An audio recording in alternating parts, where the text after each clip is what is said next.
President Bush has set off an explosive debate over the Constitution and the meaning of the word marriage. Even some members of his own party say it will be tough to win passage of a constitutional amendment the president has endorsed, defining marriage as a union between a man and a woman.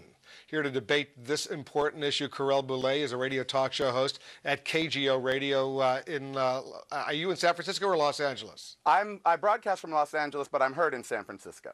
Okay, good. And Robert Knight is with Concerned Women for America. Actually, he's the director of the Cultural and Family Institute of Concerned Women for America. Thanks to both of you for joining us.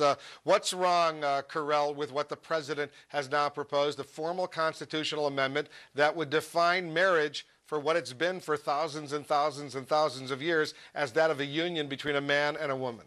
Well, there's three things wrong with it, Wolf. And first of all, it's the only amendment that would ever be put in the Constitution to take away rights. We already know that it's not going to pass, so this is a weapon of mass distraction. We're being pulled away from the real issues of this election. He was losing by double digits to an unnamed Democrat, and he got a wedge issue, and he got it out there. When you said that as for thousands and thousands of years, that's actually incorrect. If you read the book by John Boswell, he actually tells you in Roman Empire, in Catholicism, there have been many religions and many sects that have accepted same-sex marriage throughout the years. So the historical aspect of that actually isn't correct. There have been sanctioned same-sex marriages throughout history. Robert Knight, let's let Robert Knight respond to those first 2 points. We'll get to your third point in a moment. Go ahead, Robert. Well, let's deal with John Boswell first. He's been thoroughly repudiated. Even Andrew Sullivan in the pages of the New Republic took him to task for falsifying history to try to make his point about same-sex marriage, particularly when it regards Christianity.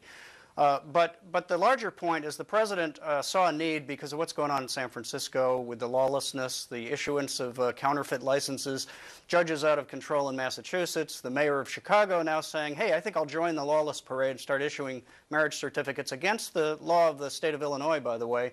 So I think the president had to act. He had to say, look, this is beyond politicians, judges.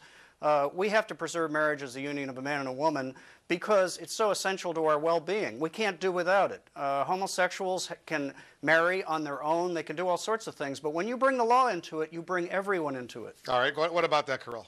Well, you know, it's amazing that this argument always centers around what America wants. Let's remember that that women got the right to vote by one vote, that, 80% of America was for slavery. Look, when I hear someone say that it goes beyond the courts and they start talking about activist judges, how come if the judges are ruling in their favor, like opening up Roe v. Wade again, no one screams about that? But if they're just trying to give 10 to 15% of America, tax-paying Americans, I might add, the same rights as someone of a different gender, all of a sudden they're activist judges. I want judges to interpret the Constitution. All right, Robert, go ahead and respond. Yeah, come on. Even the gay human rights campaign in its brief to the Supreme Court said there was only 2.5% of men are homosexual and 1.5% of women. I don't know where you get 15%. Those numbers are inaccurate, first of all. Why would they use them? It's forget about the numbers. What about the substance of the debate? Robert, why should whatever percentage of homosexuals, lesbians are, they're all American citizens, why shouldn't they be allowed to do what all other American citizens are allowed to do, namely get married? Well, they can, because the requirements of marriage are very simple. It's the uniting of the two sexes, and that's open to anybody with certain requirements by ages and blood limitations and that sort of thing. It's not about sexual orientation. It's about the uniting of men and women in marriage to form families, and that has to be protected within the law because we can't do without it. Look at Scandinavia, where they've had gay marriage for a couple decades.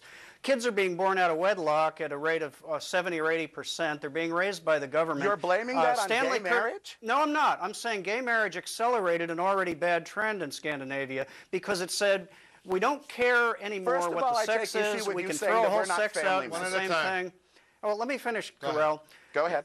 In Scandinavia, they got the idea that marriage was so flexible that it was no longer necessary or unique, so why even marry anymore? And we're afraid of that happening here if we don't move to protect marriage. First of all, by people wanting to join the institution, that's not saying why would people marry anymore. Second of all, I am so sick of people throwing the word family around like it's exclusive to heterosexuals. Every gay and lesbian person in America comes from a family, and usually a heterosexual family. Dick Cheney's daughter, the lesbian, came from a heterosexual marriage. Pete Knight here in California, who got the Knight Initiative, his son is gay and had to go to Vermont. Don't we want to build a better world for our children? What is Dick Cheney telling his daughter? What is Pete Knight telling his son?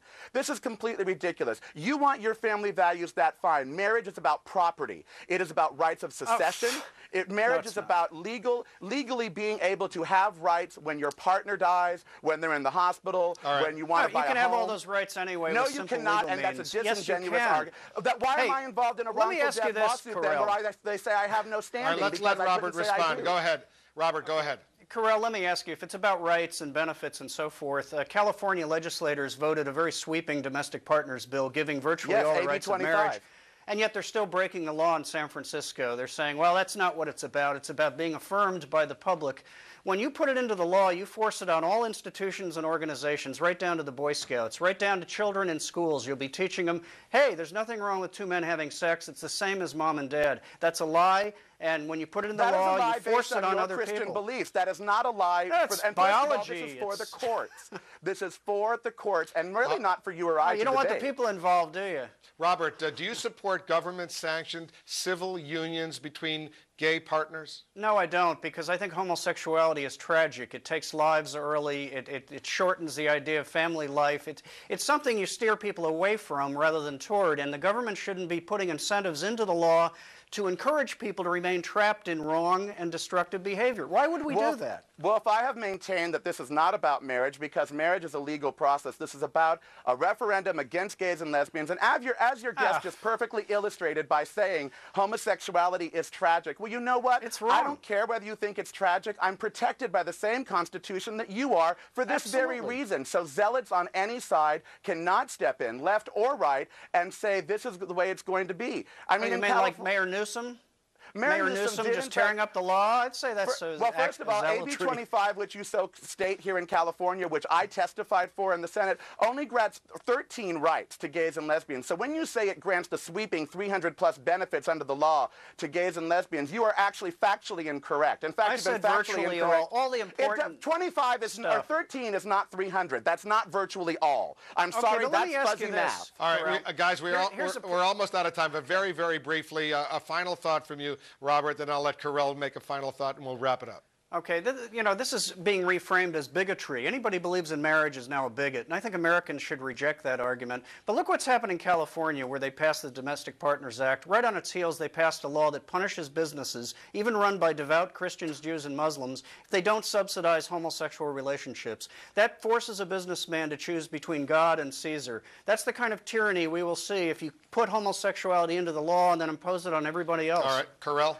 When we talk about tyranny, let's talk about the tyranny and presumptiveness of a government that wants to put discrimination inside of the law. In fact, inside of the very document the framers said was there to protect it. That, to me, is tyrannical. And that, to me, is extreme. That, to me, is right-wing. And that needs to stay out of the marriage arena. And to say that gays and lesbians that want to get married are going to damage the institution, I think Britney Spears getting drunk and getting annulled 14 hours later, or President Bush's brother having strange hookers show up at his door and then having to get a divorce. I think that does a lot more to tear down the strength of marriage in this country than long-term couples who want to commit to a monogamous long-term relationship. All right. Hold on, guys. Behavior. Unfortunately, we're going to have to leave it there. Next time, Karel and Robert, both of you are going to tell our viewers how you really feel about this subject. Thanks very much, Karel and Robert. Appreciate it very much. This debate, very serious debate, not going away, will be around for some time.